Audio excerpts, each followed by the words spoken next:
This video is an introduction to the icvSS reading group, and the topic is representation, so the first question naturally is what is a representation? In the most general sense, a representation is a function of data that is useful for a task. This will have to do with memory, as we'll see, but let's start with an example. Suppose you have 1 million images of the Colosseum, and you ask me to store them for you because you may want to use them in the future. The question I would ask you is, what do you intend to use them for?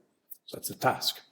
If you don't know, or if you don't tell me, well, that does not leave you much choice. The only thing I can do is to store the data itself. This is the trivial task, and the resulting representation is the data itself, which is the trivial representation. If you, however, tell me that in the future you may just want to browse and look at the images, then the task is human fruition, and I may be able to leverage on my knowledge of the human visual system to store something different from the images, for instance, something that takes up less space, but that is just as good in terms of rendering images for human fruition. This would be a reconstruction task. Clearly, the reconstruction task is not the trivial task because I may not be able to reproduce the exact value of pixel 3749 in image 394, but I may be able to produce an image that is indistinguishable to a human from image 394 at a fraction of the price. Let's pick another task. Suppose you want me to store the 1 million images of the Colosseum so that in the future, when someone gives you a new image, you want to be able to say whether it is from the Colosseum or not. This is a classification task. Indeed, it's the simplest binary classification. Now things get interesting because I don't need to store every value of every pixel in every image of what I could call the training set that you gave me. All I need to store is some function that is good enough so that when in the future you give me a new image, which I may call the test set, I can tell whether it is also from the Colosseum. So this is a simplest decision task. Let's pick a control task. You want me to store 1 million images of the Colosseum so that I can send a drone to it and navigate through the hallways without hitting walls and obstacles. Again, in this case, you may imagine that I may get away with storing much less than the values of the pixel in all images. These are just some examples, but we start seeing that the representation depends on the data. So different data modalities produce different representations, and it depends on the task. If you don't tell me the task, the question of representation is not very meaningful. In the most general sense, therefore, a representation is a function of the data that is useful to the task. And we've seen decision and control and reconstruction tasks. It is what you want to store in memory in lieu of the data. Ideally, you would like for it to be as good as the data or as useful for that purpose of the task. Now the key question is, how do we measure useful? Always in a task, there is a way to measure success or failure. If your task is a decision, you either got it right or not. And there may be a cost associated with how you got it wrong. For instance, if you thought it was the Colosseum, but it's not, what is known as a false alarm, you may pay a price. Whereas if it was the Colosseum, but you thought otherwise, you may pay a different price. So you want to know if an image portrays a person. If you're just trying to retrieve images, the cost of false alarm is close to zero. So long as you found the picture you're looking for, other pictures that are retrieved don't bother you too much. But if you're doing navigation, for instance, it is the other way around. You don't pay much of a price for swerving around an obstacle that is not there. But if there is a person and you miss it, you or the person may pay dearly for the mistake. So in a decision, usually one can count the cost of misdetection and false alarms and average them. And this is called a risk. In a control task, one usually has a reward function, how fast you got there, how little resources you used, and so on. And the risk or reward measures how useful the task is.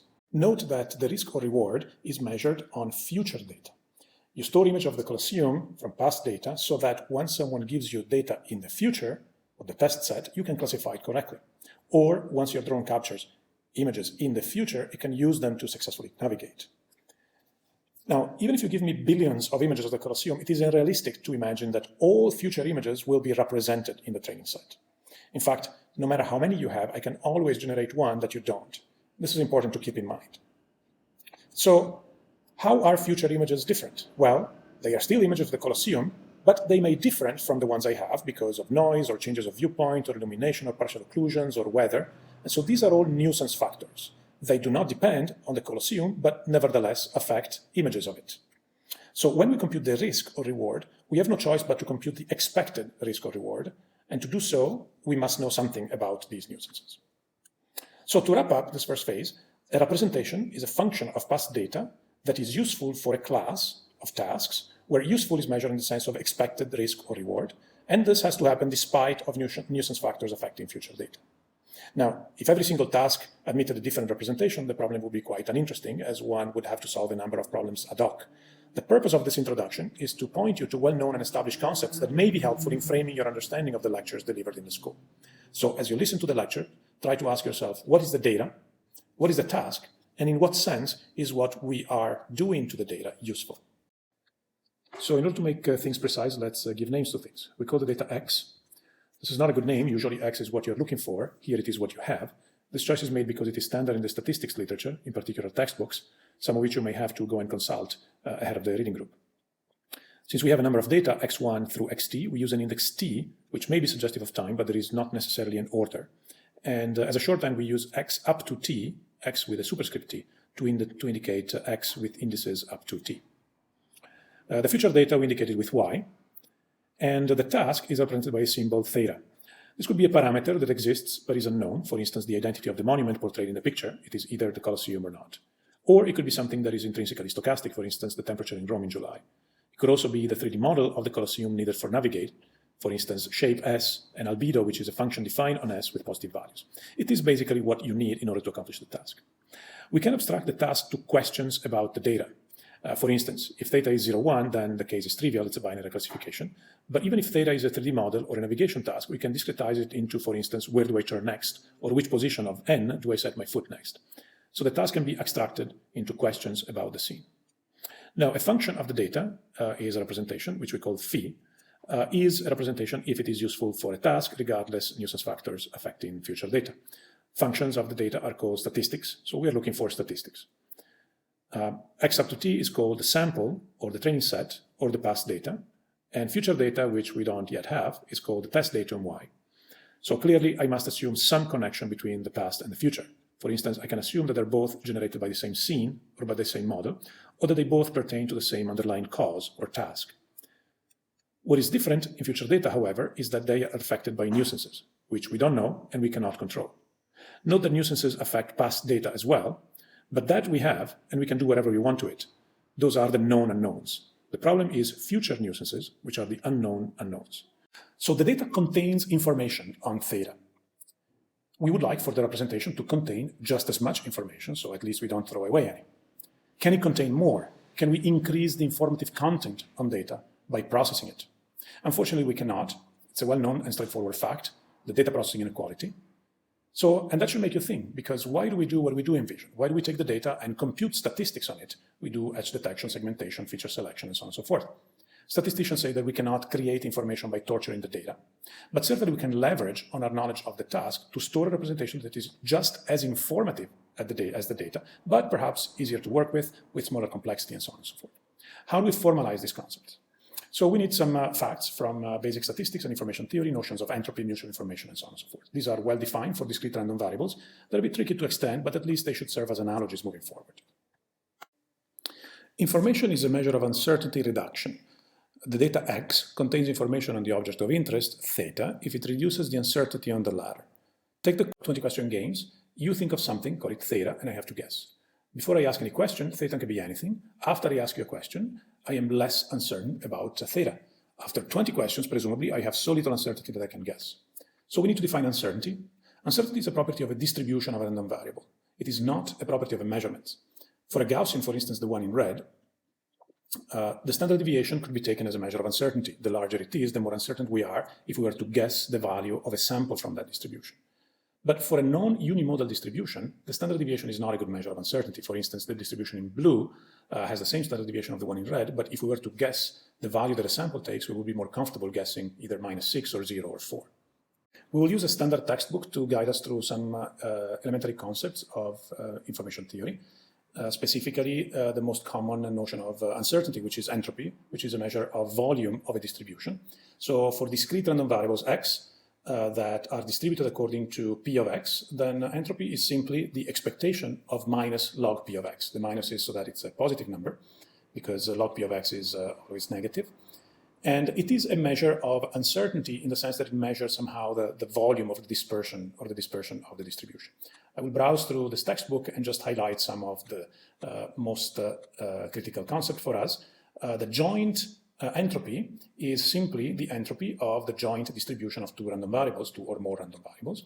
And slightly different is the conditional entropy, which is the expectation of the conditional density, but done with respect to the joint distribution. So it's expectation with respect to P of xy of log of P of y given x. The characterization of information that is useful to us is a notion of mutual information. And mutual information can be defined in a number of ways and then equivalently characterized in terms of a theorem. We will use this as an equivalent definition, which is that the mutual information between x and y is the uncertainty about x, or the entropy of x, minus the uncertainty about x given y. So this captures the notion of uncertainty reduction, because if we had a certain amount of uncertainty about x, after we measure y, we reduce that uncertainty by an amount which is equal to h of x given y. This definition is symmetric, so the mutual information x contains about y is the same one y contains about x. Conditioning reduces entropy in the sense that if we have a certain amount of uncertainty about x, after we measure y, on average, the uncertainty on x reduces. Now, this is true only on average, when we consider all possible values that one can take. If we condition instead on y taking a particular value of y, in general, uncertainty could increase. The classical case is in a court of law where knowledge of a particular fact may actually increase uncertainty on the verdict. So earlier we mentioned the data processing inequality, which roughly speaking states that one cannot create information by torturing the data. The way this is shown here is through the use of a Markov chain. So a Markov chain is a relation between probability within random variables that is characterized by certain independence conditions. So, for instance, for three random variables x, y, and z, they form a Markov chain if z is independent of x given y, which could be written in terms of the joint distribution of x, y, and z, factorizing in the usual form where y depends on z, and then x depends on y, and then x is an independent value. So the way this is relevant to us is that if we are interested in x and we measure y, then any z, which is a deterministic or stochastic function of y, forms a Markov chain, x, y, and z. And given this Markov chain relation, then the mutual information that y contains about x is always greater than or equal than the mutual information that z contains on x. And this is regardless of how clever we are in processing the data in z. A special case of this is when z is a deterministic function of y, in which case we have the same inequality, but more directly showing that any function of y that we compute can at best do no harm from the perspective of information. Now, in the data processing inequality, we have a less than or equal sign. And so the specific case of interest to us is when we process the data in such a way that gives us the equal sign in the data processing inequality. So here the notation is slightly different, but more akin to what we have used so far. So the object of interest here is theta, which you could interpret as a random variable in this case. And x is the data. And so there is, in general, a family of distribution, f of x, which is indexed by theta. You can think of it as f of x given theta. Now, if we process the data through a function t in such a way that the mutual information between theta and x is equal to the mutual information between theta and t of x, then t of x is called a sufficient statistic. Okay? So a function t of x is a sufficient statistic relative to the family of distribution f theta of x if x is independent of theta given t of x. Now this definition holds even if theta is a parameter, not a random variable, it's just a deterministic but unknown parameters. So the functions t of x that give us the equal sign in the data processing inequality are called the sufficient statistic. Sufficient statistics are not unique, so there are many sufficient statistics. If one is interested in a particular one, that would be the smallest one in the sense of inclusion of sigma algebra, which means that if t of x is a sufficient statistic and u of x is a different sufficient statistic, if t of x is a function of any other sufficient statistic u, then it is minimal in the sense that it maximally compresses the information. The other notion we need to properly define representation is that of invariance or equivariance, which is often used equivalently in the statistics literature. So if we have x, which is a sample from a certain probability distribution, for instance, what we earlier called p of x indexed by theta or p of x given theta, then there can be transformations of x that have the structure of a group, meaning that if we transform x and then we transform again, we obtain a valid transformation. So the transformation is closed under composition. And also there is a null element, the transformation that does nothing, and there is an inverse that maps every transformation into the null element. There's many examples in this book that you can browse through. This will be included in the icvss materials. So transforming x induces a transformation on the distribution, which we can call g bar. And the distribution family is called invariant if this transformation that is induced on the distribution by the transformation on the samples is one-to-one and stays within the family. Now, invariance is important because if we have a particular statistic, t of x, for instance, a decision rule that maps the data onto a discriminant, then we then use in order to perform classification. then if the data can possibly be transformed by G, a class of transformations that we don't care about, what we call nuisances, it would be nice if the decision rule is constant with respect to G, meaning that whether or not we transform X by G, we still obtain the same value of the decision rule T. So this is called invariance. A somewhat equivalent notion is that of equivariance, meaning that if the decision rule T is transparent in the sense that transforming the data G of X results in a transformation of the decision rule G of T of X, then we can, for instance, normalize or do something to the decision rule that will allow us to manage the nuisance variability G. So a decision rule, or more in general, a statistic T of X, is invariant if it is constant with respect to transformations G of the sample X. It is equivariant if it gets transformed by the same G under transformations of the data X, as written here. Now we can go back to the issue of representation. Recall that what we want is a function of past data that is useful for a task theta. Theta is a question, the answer is uncertain, so the best function is the one that maximally reduces this uncertainty. This is exactly what we called a sufficient statistic of past data for a task. We don't gain anything in the sense of information, but we can gain something in terms of complexity if, of all sufficient statistics, we pick a minimal sufficient statistic. But we also want that function to be useful in the presence of future data, regardless of nuisance factor affecting the latter. So what we want is really a minimal sufficient statistic that is invariant to nuisance factor affecting future data. Now, what is a nuisance factor depends on the task. For instance, if we're interested in recognizing an object, we want to be able to do so regardless of vantage point. But if we're interested in navigating around an object, then the vantage point is critical, whereas the reflectance of the object is irrelevant. Similarly, if you want to render a novel view, a rendering task, then reflectance is important, but vantage point isn't. So in general, for various classes of tasks, we can identify classes of nuisances, like viewpoint, illumination, visibility or partial occlusion, scaling, and quantization. So the task informs what the nuisance is, and the nuisance informs what the representation is. Some nuisances are groups, like local viewpoint transformations can be represented by warpings of the domain space of the data, so the image plane, whereas local illumination transformations can be represented by warpings of the range space of the data, the pixel values. Some nuisances are semi-group. Scaling and quantization can be composed in one direction, but you cannot go back, so they're not invertible. And occlusions are the most critical phenomenology in vision, and they certainly are not group, and we'll see shortly how to manage those. Now, it's important to recognize that nuisances are responsible for almost all variability in the data.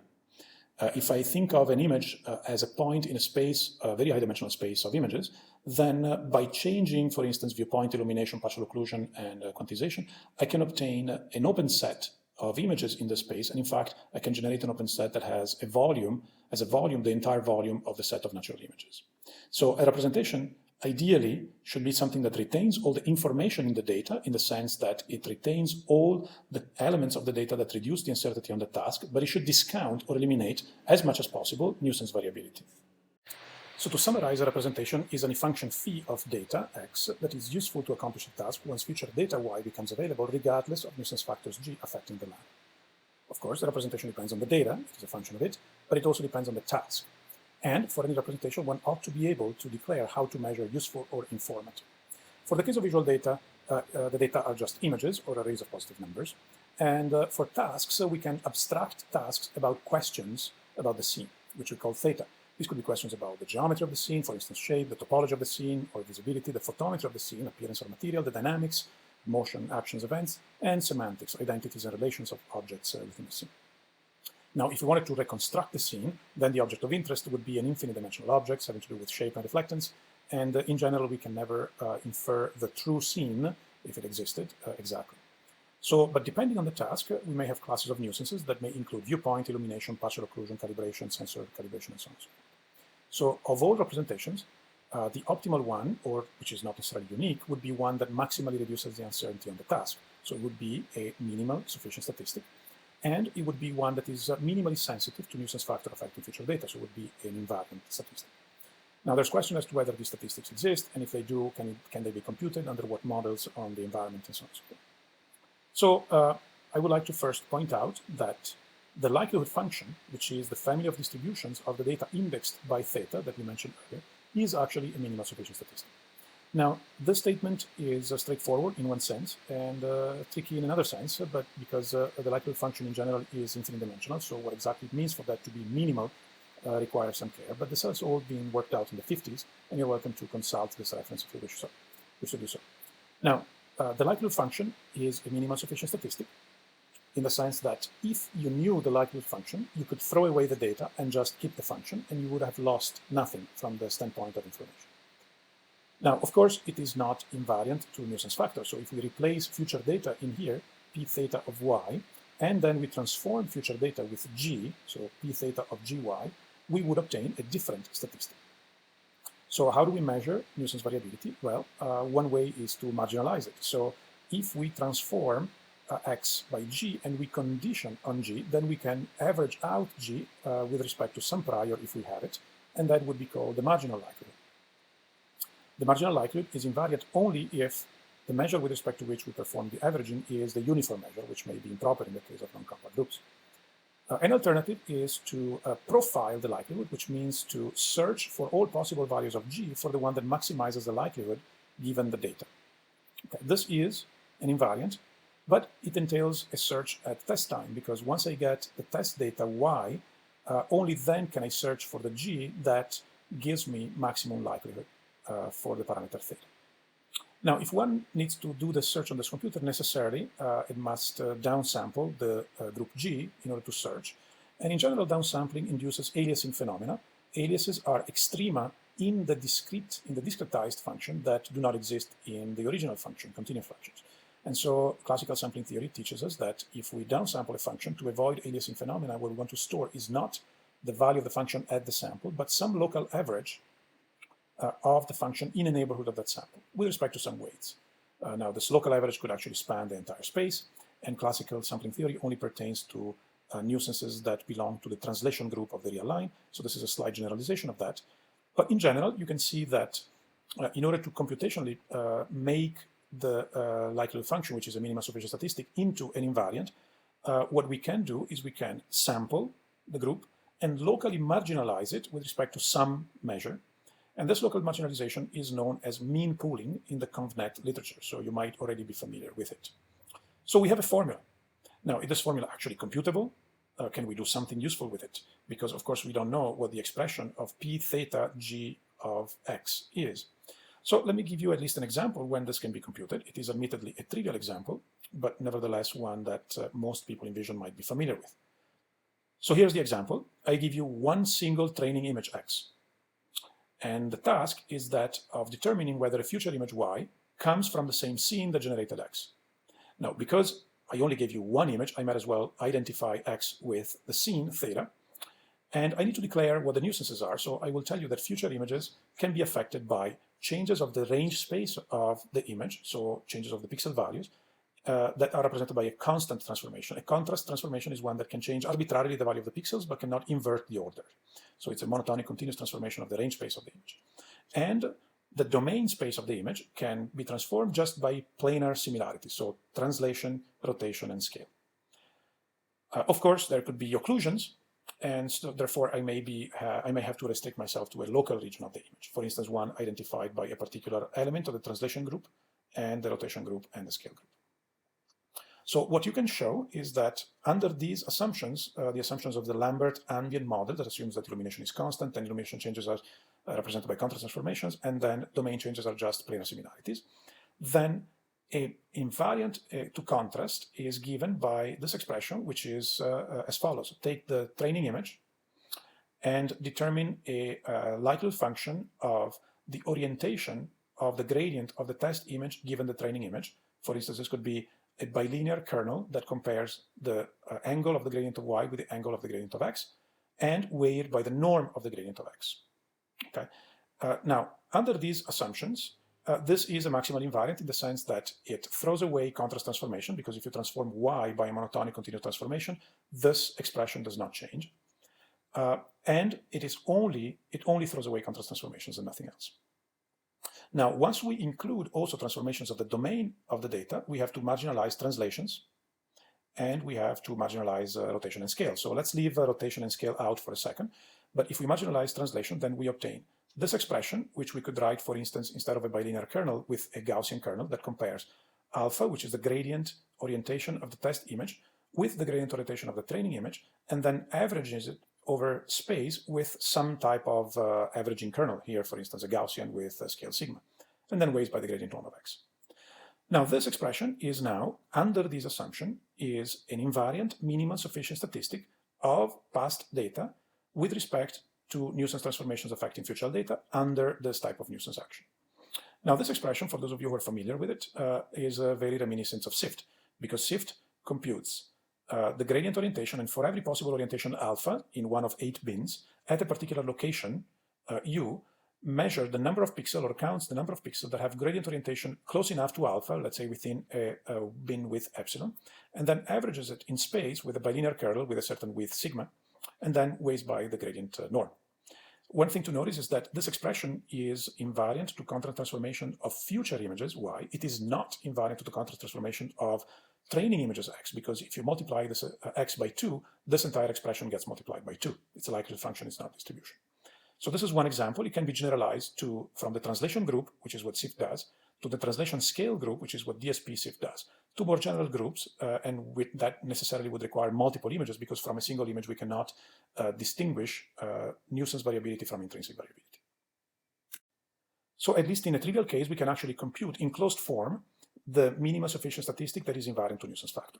Of course, there will be approximations because we cannot compute this expression in the continuum, but we can compute it at a discrete number of pixels for a discrete number of orientations, and so we will have an approximation. So how do we measure how good this approximation is? Well, the approximation is an approximation of the ideal representation, which is an invariant minimum sufficient statistic. So we need to measure how close a representation is to the ideal representation, or to an ideal representation, since it's not unique. And so we have defined mutual information. And so if we have a task T, determined, for instance, by a statistic which could be a discriminant, and it can be affected by a nuisance factor G, then a function phi is an approximation of a minimum sufficient statistic, and we can measure how good it is by measuring the reduction in uncertainty on T given by phi. This would be maximal if phi is an ideal representation, which is a maximal invariant and a minimum sufficient statistic. More in general, if we could compute this expression, we would get a number that tells us how close we are to the maximum. Now, the example I described is trivial in the sense that given an image alone, we cannot distinguish between nuisance and intrinsic variability. In general, if we are interested in asking questions about the scene that entail classes, for instance, if we want to classify objects based on their function or their identity or their labels, then we would need to put a distribution on the set of scenes, and this might be challenging to both define and learn. So one way of getting around this problem that goes back to the notion of deformable templates of Grenander is to pick a class element that defines a prototype, and then given that class, generate a prototype in the space of data, which is a sample from the class distribution of that particular class. And now you can try to represent all data in that class by groups acting on the data X. So in other words, you define a distribution of data given a particular class by conditioning on a particular element in data space and a particular group action, and then you average with respect to all group actions associated with that class. This requires that the group is rich enough that with one template, by transforming it via the group, you can reach every possible data in that class. So now we have shown how to manage variability due to nuisance factors that are groups. We just compute the sample orbit anti-alias likelihood, which is the locally marginalized sampled version of the likelihood function. We have shown how to deal with intrinsic variability by picking orbits of the group actions associated with each class. And now we're left with occlusion, that is the most difficult part to deal with in a general vision problem.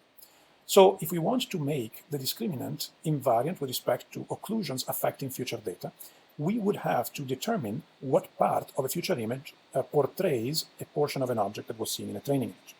So in other words, we would have to determine the visible component in future data. This is quite difficult because what we need to search over is not just all possible translations and scale, but is all possible subsets of the set of pixels of the test image and searching for the one that shows the object of interest. Now, the set of all possible subsets of the test image is the power set, which is exponential in the number of pixels, which is clearly intractable. What one can do is to approximate the power set with a union of local regions. They could be patches, for instance, centered at a particular location with a particular orientation and a particular scale. So under these assumptions, then the likelihood function will be composed of the product of independent likelihood functions, each defined on a receptive field. This can be made independent as we've described, and what you get is you get a likelihood function that has the product of photometric factors, very much like the ones that we discussed in the case of SIFT just now, and then the joint distribution of the poses of the receptive field in the test image, which is the difficult one to model. So one interesting aspect of convolutional neural networks that have become very popular recently is that they do seem to perform some type of approximation of this joint distribution by virtue of hierarchically marginalizing it very simple group transformations. So what you can show is that if you neglect all of these relative poses and just look at the photometric component at each pixel or at each pixel sample with a particular stride, you can obtain something which is exactly the same as SIFT, as described earlier. Now, this is not really SIFT, it's a continuous version of SIFT. And that can actually be computed under certain assumptions by convolution with an oriented filter bank followed by a rectifying nonlinearity. So to summarize, as you prepare to attend the lectures, you should bear in mind that much of computer vision and machine learning is about computing functions of data, typically training data, that are useful for a task. That is the question of representation. To understand the issue of representation, it helps to understand a few key concepts from statistical decision theory and information theory. The first is the task. What is the task? What are we trying to accomplish? And how are we measuring our performance in the task? There are many decisions and control tasks, and few have established performance criteria. So a representation is a statistic, a function of the data, that should be as good as the data in terms of performance, but hopefully better than the data in simplify the management of nuisance variables. A representation cannot be better than the data in the sense of information because of the data processing inequality, but it could make your life easier by having reduced complexity, for instance, or by managing nuisance variability so as to avoid having to max out or to search over the nuisance space at test time. Often methods do not specify clearly what the nuisances are, or even what the task is, but they are implicit in the algorithmic choices. For instance, we've seen an example of SIFT, which is called the scale invariant feature transform. It is actually not scale invariant.